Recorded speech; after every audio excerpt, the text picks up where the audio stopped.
palavra de Deus, Êxodo.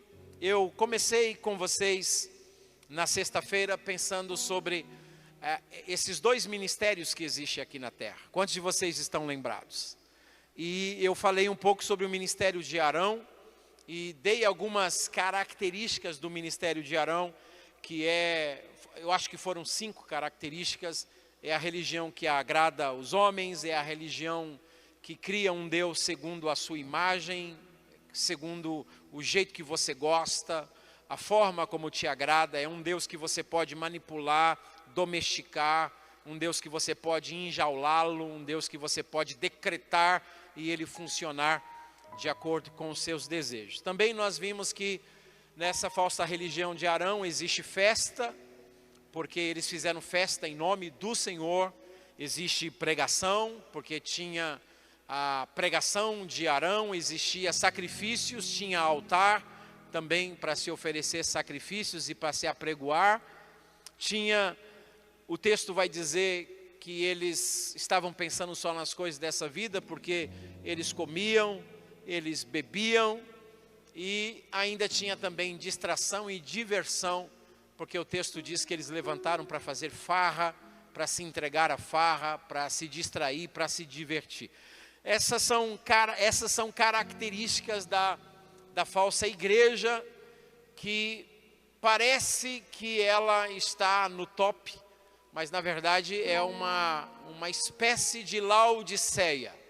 A palavra Laodiceia, Lau vem de povo e Ceia vem de vontade. Então, Laodiceia significa a vontade do povo. É quando o pregador prega não o que Deus quer falar, mas o que o povo gosta de ouvir.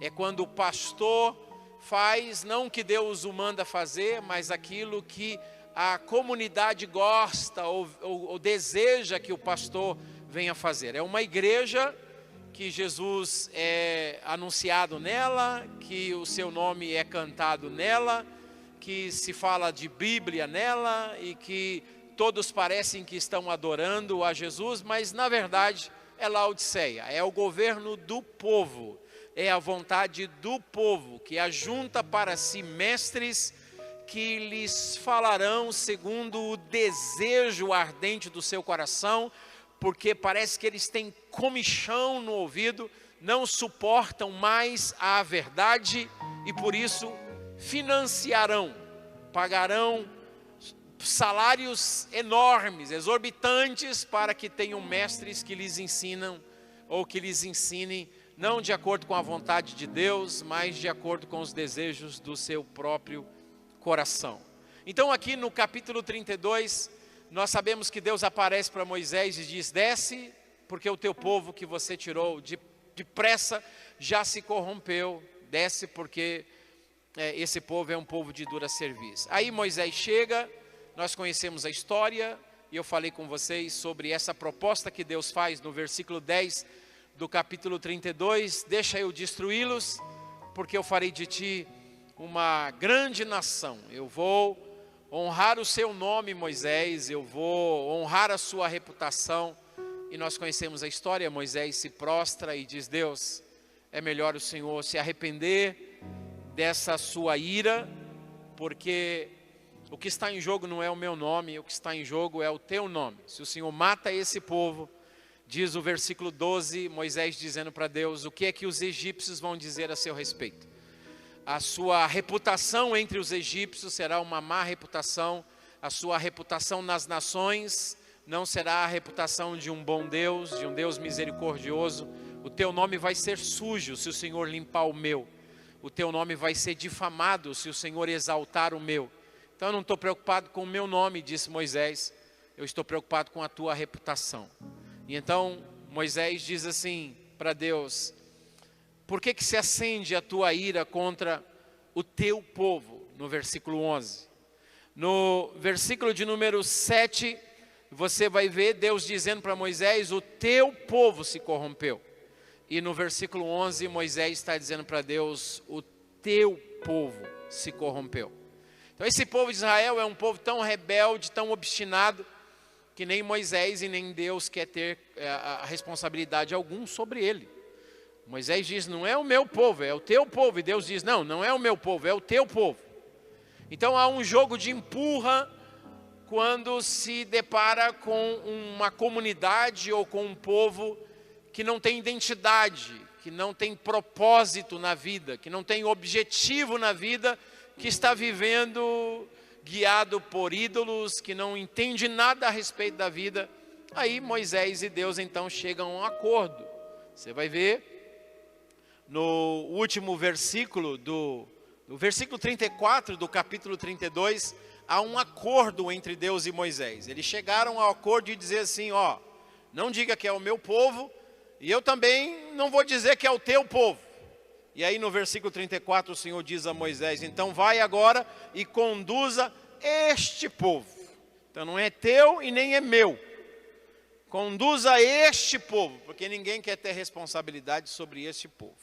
Aí, no capítulo 33, que é o texto que eu chamei vocês, versículo 1 ao versículo de número 3, Deus faz uma segunda proposta para Moisés. E é em cima dessa proposta que eu quero pensar com vocês. Deus está fazendo uma proposta para como que Moisés pode ser um sucesso na terra, sendo um fracasso nos céus. Como que Moisés pode ser bem sucedido diante dos homens, sem ser bem sucedido diante de Deus. Então são 4 propostas que Deus faz a Moisés e que ele tem feito a muitos líderes hoje.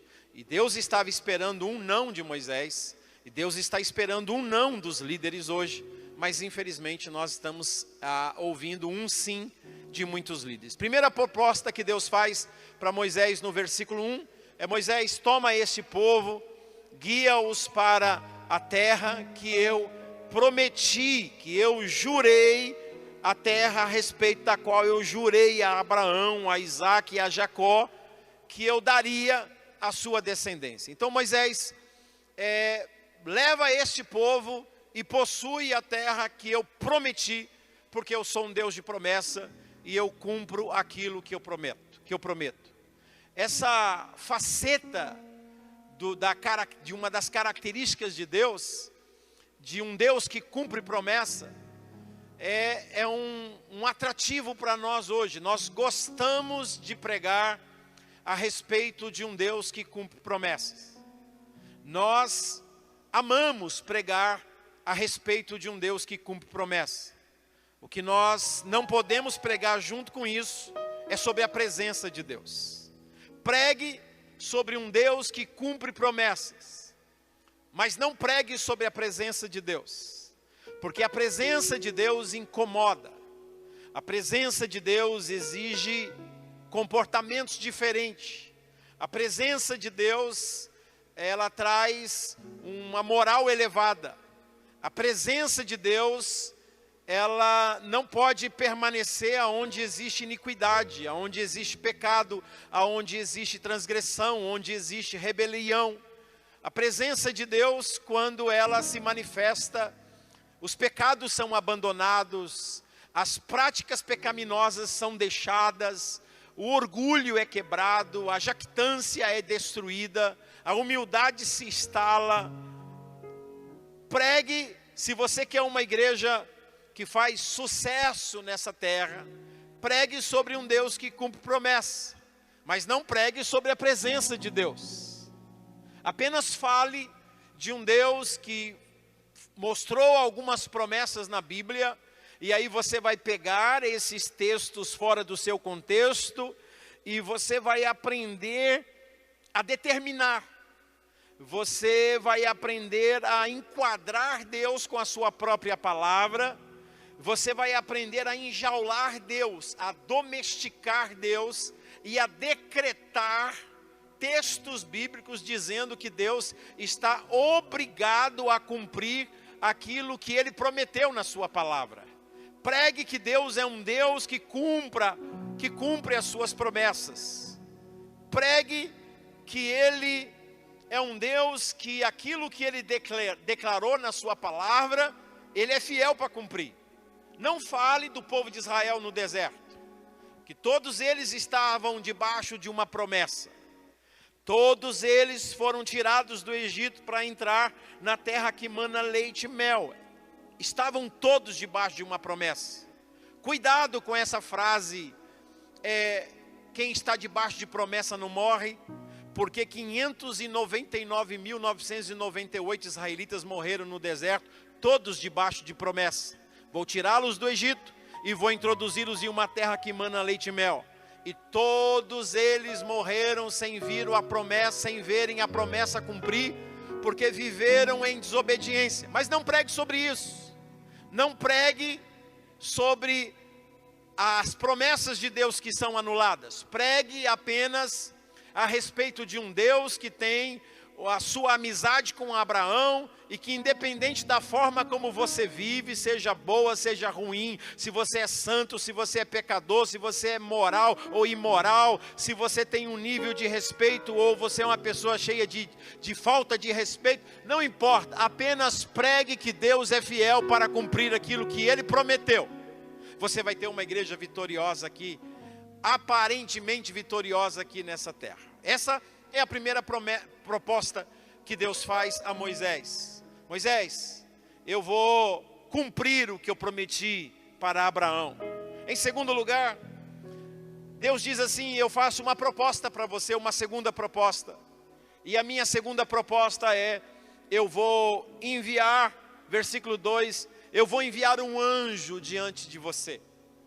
Eu vou mandar um mensageiro meu, um ser angelical, que vai preceder vocês, que vai guiar vocês por esse caminho. Esse anjo vai estar à frente de vocês, e esse anjo vai ser um mensageiro meu junto com vocês. E essa proposta hoje ela é muito aceita. Basta você ir em alguns lugares do Brasil, que você vai participar de 2 horas de culto e você não vai escutar nenhuma vez o nome de Jesus, mas você vai escutar o nome de Miguel, você vai escutar o nome de Gabriel, você vai escutar o nome de Ariel, você vai escutar o nome de anjos, de querubins, de serafins, de arcanjos. Você vai ver até anjos perdendo penas nessas igrejas. Eu fui em uma. Eu morava em New Jersey na época e fiquei sabendo da igreja. Brasileiro é terrível para isso. Fiquei sabendo da igreja de um pastor brasileiro que estava lá em Boston, em Massachusetts, na época. E era um movimento imenso. E eu falei, puxa, eu estou buscando avivamento, eu quero saber.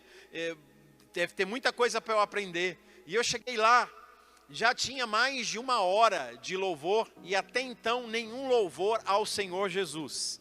Todos os louvores eram o tapete de fogo, o anjo de fogo, a carruagem de fogo, o varão de fogo, o mistério que vai desenrolar, porque o anjo do Senhor dos Exércitos chegou, porque o arcanjo está ali, o anjo mensageiro Gabriel também está ali.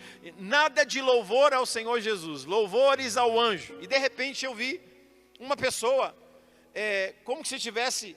Era imaginário, como se ele tivesse com um saco assim na mão, e ele pulava e pegava. Ele pulava e pegava alguma coisa e guardava em uma mala ou em um saco que estava ali. E aí outras pessoas começaram a dançar com ele e pulavam. Eles pulavam e pegavam alguma coisa no alto e colocavam dentro de um recipiente. E aí eu cheguei para um diácono e eu perguntei, o que está acontecendo aqui? O que é isso? E ele falou para mim, não, é o anjo. Eles estão pegando as penas dos anjos. E os anjos estão passando. E eles estão pegando as penas dos anjos e estão guardando. E eu fiquei com uma dó do anjo. Imaginei um anjo todo depenado. Sem pena alguma. E eles não estavam com pena do anjo. Estavam com as penas dos anjos, né? E eu falei, mas não é possível. Nas 2 horas e 20 minutos que tivemos de culto naquele lugar, eu só ouvi uma vez o nome de Jesus quando foi tirar a oferta. Não se falou de Jesus de Nazaré, não teve pregações, só adoração a anjos. Falavam nomes de anjos que eu nunca vi na Bíblia. Eu já vi nos livros apócrifos esses nomes. Mas lá em uma igreja supostamente evangélica, com um baita de um pastor, multimilionário, enorme igreja, não se falou nada a respeito de Jesus, só se falou a respeito de anjo. Aí, um outro pastor brasileiro ficou sabendo que o anjo famoso nessa igreja que eu fui, era um anjo mensageiro, que era o anjo Gabriel. O anjo Gabriel, você vai ler em Lucas 1,19, ele é o anjo mensageiro que assiste diante de Deus. Então esse outro pastor brasileiro, lá em New Jersey, com os ciúmes desse outro que estava tendo o anjo Gabriel na igreja dele, começou a fazer uma campanha dizendo que na igreja dele não tinha anjo mensageiro não, mas tinha anjo guerreiro, era o arcanjo Miguel. Que o outro lá era fraco, que forte era o dele. E aí, você precisa ver o tanto de... Eu fui lá para ver, eu falei, não, essa eu não vou perder não, eu quero ver esse negócio. O tanto de gente que tinha lá, para poder celebrar. Gente, é uma igreja cristã, evangélica, com pastores, para poder tentar receber pelo menos o toque do arcanjo Miguel. É uma loucura isso.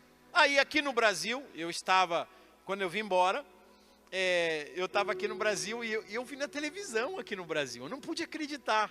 Uma certa denominação, que por ética não vou dizer o nome, dizia assim, olha aqui que a propaganda dizia: você que não consegue administrar a sua vida financeira, está indo à falência. Você que não consegue permanecer fiel ao seu cônjuge, vive em prostituição, em adultério. Você que não consegue ter domínio sobre o álcool e sobre o cigarro, está chegando aí a campanha, troque o seu anjo. Não sei se vocês viram isso. Troque o seu anjo. E ele pegava o texto bíblico. Lá em Daniel capítulo 10, Deus mandou um anjo para responder Daniel, mas o anjo era muito fraco, o anjo não passava. Daniel estava orando há 21 dias, mas o anjo não tinha forças para passar. Aí então Deus olhou do céu e viu a perseverança de Daniel e diz: preciso trocar de anjo, vou mandar um anjo mais forte para abrir caminho. E aí era isso que o pastor usava. Ele dizia assim: você não consegue ser fiel à sua esposa, não é porque você é um sem vergonha, é porque o seu anjo é fraco. Você não consegue administrar a sua vida financeira, não é porque você é um má administrador, é porque o seu anjo é fraco.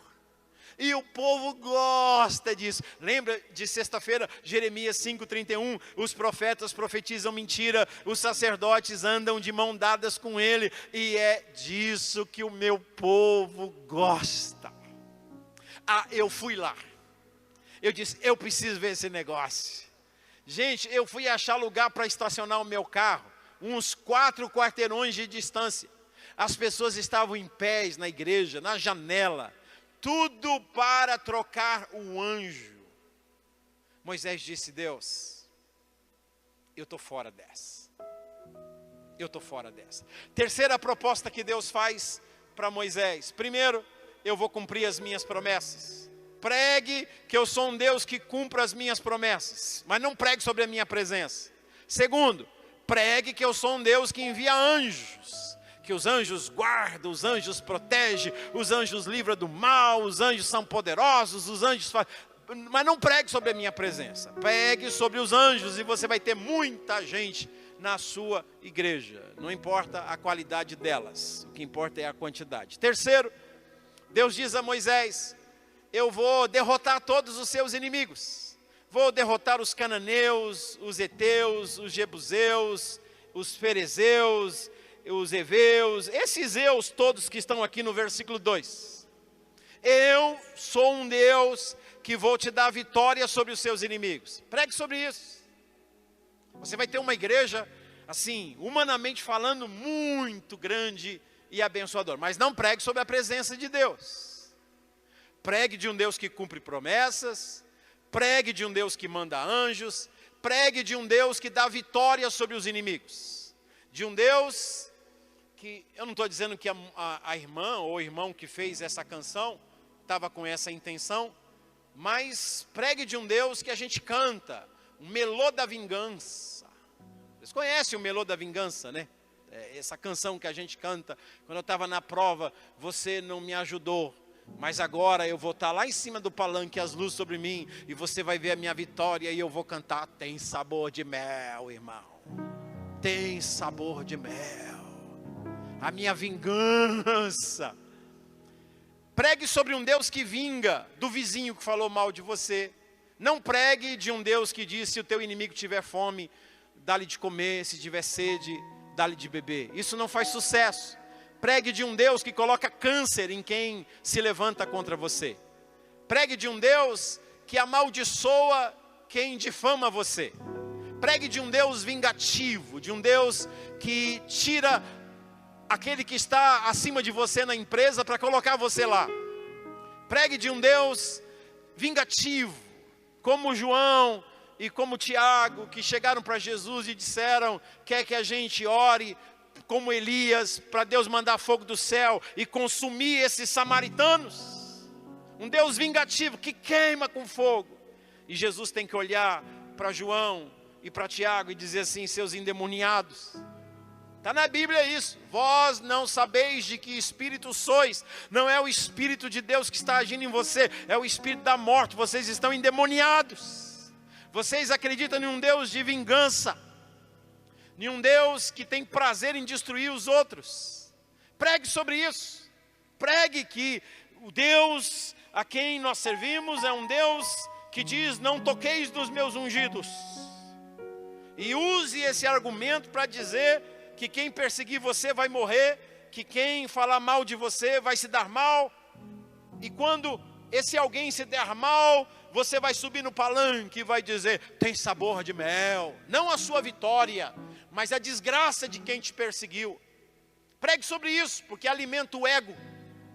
Pregue esse falso evangelho, porque massageia. Pregue esse tipo de Islã evangélico. Pregue essa vingança. Mas não pregue sobre a presença de Deus, porque ela ensina você a ser manso e humilde de coração. Não pregue sobre a presença de Deus, porque ela ensina você a perdoar, a carregar o fardo, a suportar, a sofrer o dano. Não pregue sobre a presença de Deus. Essa é a terceira proposta que Deus faz a Moisés. E tem mais uma proposta. Tem uma quarta proposta, versículo 3, sobe para uma terra que mana leite e mel. Eu vou te dar prosperidade. Nunca vai faltar nada na sua casa. O carro vai estar na sua garagem. O dinheiro vai estar na sua conta bancária. A comida sempre estará na sua mesa. A roupa sempre estará no guarda-roupa. Nunca vai faltar nada para você. A prosperidade, mana leite e mel. Eu vou introduzir vocês em uma terra de abundância. As montanhas correm azeite de tanta oliveira que tem naquele lugar. Vocês vão se saciar, vocês vão ser prósperos. Pregue sobre isso, mas não pregue sobre a presença de Deus. Pregue sobre um Deus que nos prospera. Pregue sobre um Deus que coloca dinheiro na nossa conta. Pregue sobre um Deus que coloca carro novo na nossa garagem. Pregue sobre um Deus que nos dá do bom e do melhor. Mas não pregue sobre a presença de Deus, porque a presença de Deus incomoda. Deus está dizendo, Moisés, eu vou te dar tudo isso. Eu vou te dar o cumprimento das minhas promessas, eu vou te dar o anjo, eu vou te dar a vitória sobre os inimigos, e eu vou te dar a terra que mana leite e mel.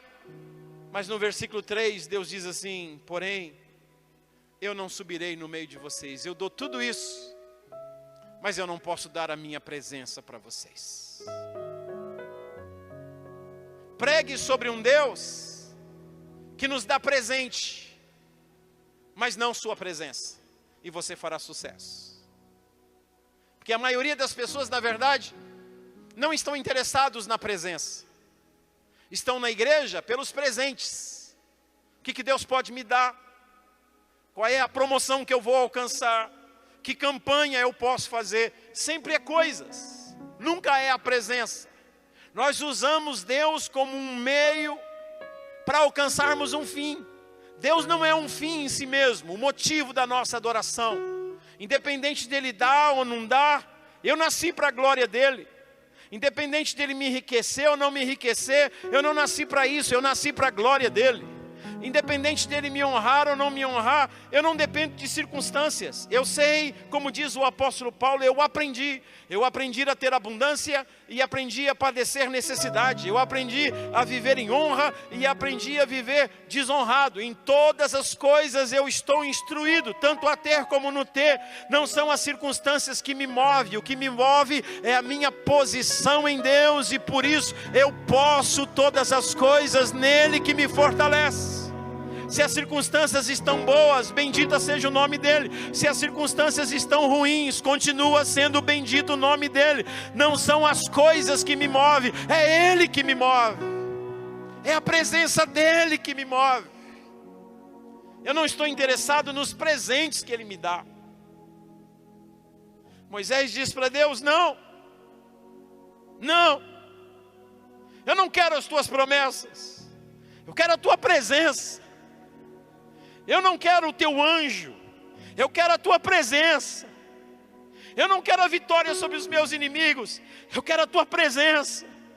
Eu não quero a terra que mana leite e mel, eu quero a tua presença. A tua presença que é o meu maior tesouro, a tua presença que é a minha maior riqueza, a tua presença que é a razão da minha vida. Eu quero a tua presença, Deus. Não me faça sair daqui, disse Moisés, se a tua presença não for comigo. Hoje, muita gente está dizendo: não, Deus, não tem problema não. Se a tua presença não vai conosco, não tem problema. O importante é que as tuas promessas estão se cumprindo, o anjo está com a gente, os inimigos estão sendo derrotados e a gente está prosperando. É isso que importa. Amam mais os presentes do que a presença. Escute o que você tem pregado no púlpito da sua igreja e veja se essa doença já não te pegou. Escute o que você tem lido, leia, preste atenção no que você está lendo. Quais são os títulos que mais te chamam a atenção? E veja se essa doença já não pegou você. Veja se nós não estamos vivendo a era de Laodiceia. Estamos abastados, não nos falta nada. E aí vem Jesus e diz: esse diagnóstico é falso. Vocês estão se medindo pelos padrões do mundo. Quando você mede o sucesso da sua igreja pela quantidade de carros que está no estacionamento, que pobreza. Quando você mede o sucesso da sua igreja pela quantidade de dízimos e ofertas que entra no caixa da igreja, que pobreza. Quando você mede o sucesso da sua igreja pelos louvores que cantam, não mais por quantas pessoas são batizadas com o Espírito Santo. Isso parece uma palavra pré-histórica hoje. Não mais pela santidade que eles estão vivendo, não mais pela quantidade de missionários que estão sendo enviados para o mundo. A gente perdeu o padrão. A gente está com um diagnóstico falso.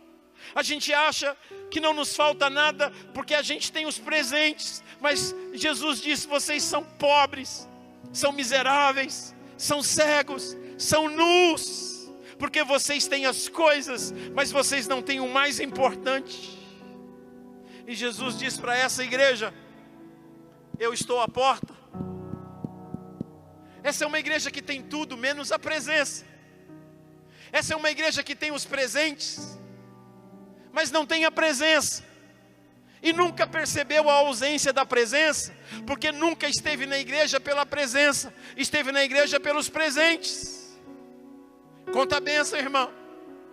Eu vim naquela igreja lá, não acontecia nada, mas eu vim nessa daqui, e aqui eu fiz a campanha dos 300 mergulhos de Naamã, e agora eu tenho uma empresa com 10 carros na minha garagem, tudo importado, tenho 200 funcionários, palma para Jesus. E o pessoal, uau! Quanta a benção, irmão. Eu era assim, agora eu vim para cá. Na outra igreja não acontecia nada, mas aqui, depois dos 286 voltas no muro de Jericó, então, hoje eu tenho isso, 10 carros na garagem, não sei o quê. Esse é o evangelho. O que traz as pessoas para a igreja não é o evangelho, é o business, é os negócios.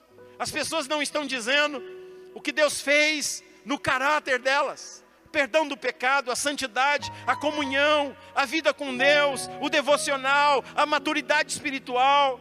As pessoas estão dizendo que o nosso sucesso é o que nós temos na conta bancária. Jesus disse: vocês são miseráveis, vocês têm meus presentes, mas vocês perderam a minha presença. E vocês nunca perceberam, porque aí nunca estiveram pela minha presença. Só estiveram aí e estão aí pelos meus presentes. Eu estou por lá de fora, Jesus disse dessa igreja. É a igreja de Laodiceia. É a igreja da vontade do povo. E se o pastor não vigiar, ele começa a fazer acepção de pessoas. Ele começa a ser dominado pelo dízimos de pessoas importantes. Ele começa a parar as mensagens, a não ser fiel ao evangelho. Ele começa a ser um tipo de um coach, de um pregador de autoajuda. Ele não prega mais sobre a cruz, ele não prega mais sobre arrependimento, ele não prega mais sobre salvação, ele não prega mais sobre arrebatamento da igreja, ele não prega mais sobre regeneração, ele não prega mais sobre santificação. Isso são palavras pré-históricas dos seus sermões, porque eles estão enquadrados dentro do sistema de Laodiceia. Mas graças a Deus, em toda geração, Deus levanta um povo dizendo: eu repreendo e eu castigo a todos a quem eu amo. Arrependa-te, pois eu estou à porta e bato. Se você abrir, a minha presença volta de novo. E eu ceio com vocês, e vocês vão cear comigo. Eu posso trazer vida de novo. Que a riqueza de uma igreja não são os presentes de Deus. A riqueza de uma igreja é a presença de Deus. Moisés disse: Deus, dá para abrir mão das promessas, mas não dá para abrir mão da tua presença. Deus, eu abro mão do anjo, mas eu não abro mão da tua presença. Dá para abrir mão da vitória sobre os inimigos, mas não dá para abrir mão de tua presença. Dá para abrir mão da terra que mana leite e mel, mas não dá para abrir mão da tua presença. Dá para abrir mão dos presentes, mas não dá para abrir mão da tua presença. Dá para abrir mão de uma posição na empresa, dá, mas não dá para abrir mão da presença de Deus. Dá para abrir mão de um noivado, dá, mas não dá para abrir mão da presença de Deus. Ela é a nossa maior riqueza. A unção do Espírito Santo, o enchimento do Espírito Santo, a presença do Espírito Santo, é a nossa maior riqueza. Moisés disse aqui, no capítulo 33, e no versículo de número 16, ele diz: Deus, não é porventura em andares conosco, de maneira que somos separados, eu e o teu povo, de todos os povos da terra? Moisés está dizendo: nós não somos diferentes porque nós somos bons. Nós não somos diferentes porque somos maravilhosos. Nós somos diferentes de todas as nações da terra. É por uma única diferença que faz todas as diferenças. É porque a tua presença está no meio de nós. É a tua presença que faz a diferença. É a tua presença que nos faz diferentes. Nós precisamos de homens como Moisés, que diga não para essa proposta de Deus. Uma igreja relevante é uma igreja que jamais abrirá mão da palavra e da oração. As circunstâncias vão surgir na igreja, como em Atos 6. Haverá discussões de viúvas de judeus com helenitas. E vão chegar para os apóstolos e vão dizer: abandone o ministério da palavra e da oração e venha servir a mesa. As necessidades físicas das viúvas.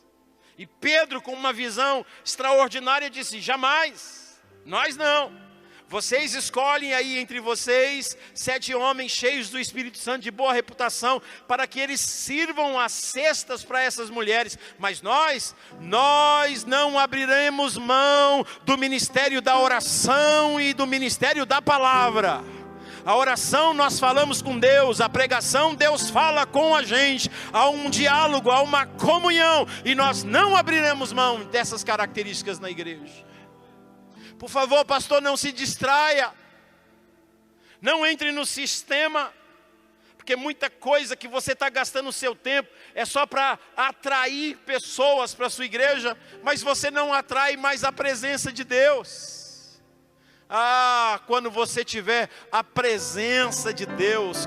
Você pode até não saber diferenciar o zero do O na sua pregação.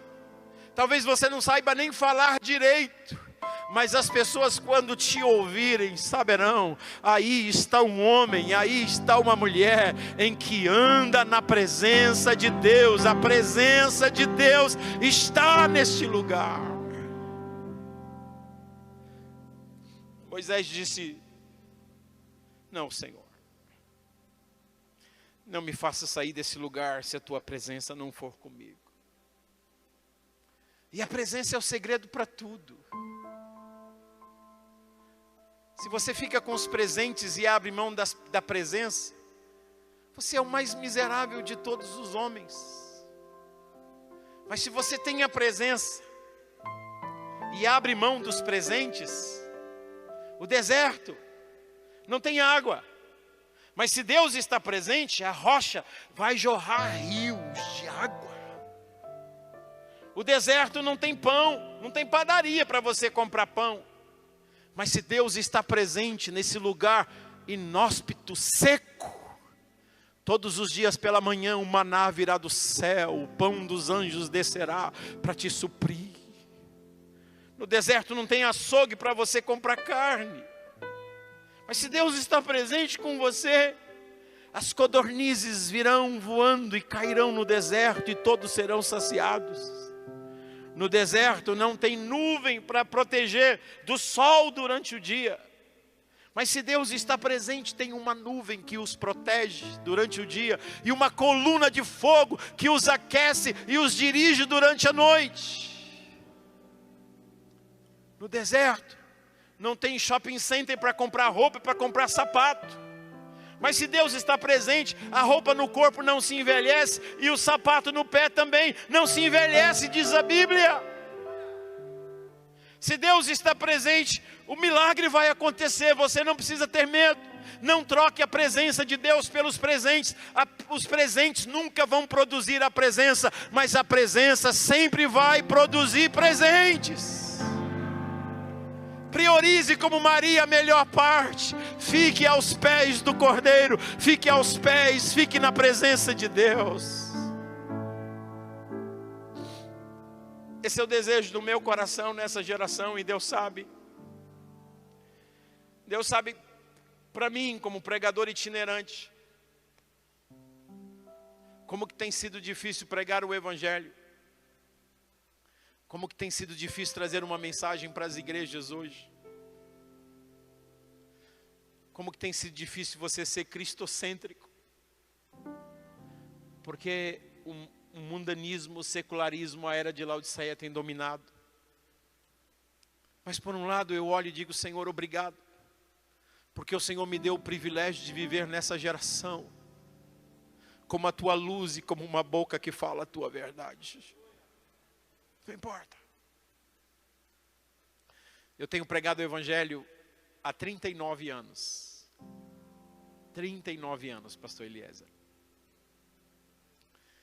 Vocês podem, em mais de 100 países do mundo, teve países que eu já entrei mais de 50 vezes. E em todo esse Brasil, vocês nunca, e eu falo com humildade, e isso não falo com orgulho, falo com humildade. Falo na presença do Espírito Santo que está aqui no meio de nós, na presença do Senhor Jesus. Eu falo isso com humildade. Você pode rodar esse Brasil inteiro e esse mundo inteiro. Você nunca vai ouvir nenhum sequer pastor, dirigente, nenhum deles vão poder dizer para você: o Edson Teixeira cobrou para pregar o Evangelho. Nunca toquei na questão de dinheiro. Se eu tenho lugar na minha agenda, apenas pague a minha passagem e me dê o privilégio de pregar a palavra. E nesses 39 anos, nunca me faltou absolutamente nada. Não está me faltando nada.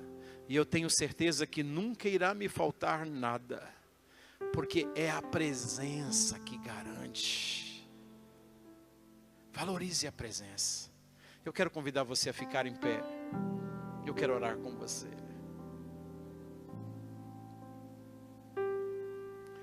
desejo do meu coração é que você volte para a sua igreja com esse peso no seu coração. Um tempo atrás, um pastor com uma visão errada da vida disse para mim: por favor, vem pregar na minha igreja.